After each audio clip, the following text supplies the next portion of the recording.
What's up mga kalabo, for today's video ay big bike naman ang aking pagtitripan. Isang napakalaking Ducati Multistrada 1200cc Enduro. Sobrang laking motor nito guys. Naputol daw kasi yung handguard niya. Kaya kailangan ihinang. So tara at simulan na natin. Pero bago dyan, intro muna tayo.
Sa puntong ito, kala mo may inaayos ako, pero ang totoo gusto ko lang sakyan ang motor hahaha.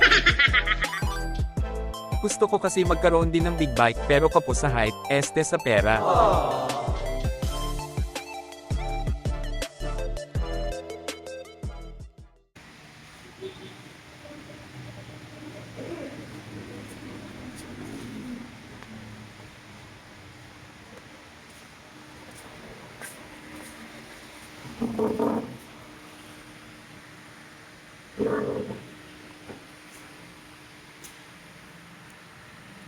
Okay guys, so yung gagawin natin DIY lang tayo. Pwede kasi yan masagi daw sa akin may-ari. So tara, simulan na natin.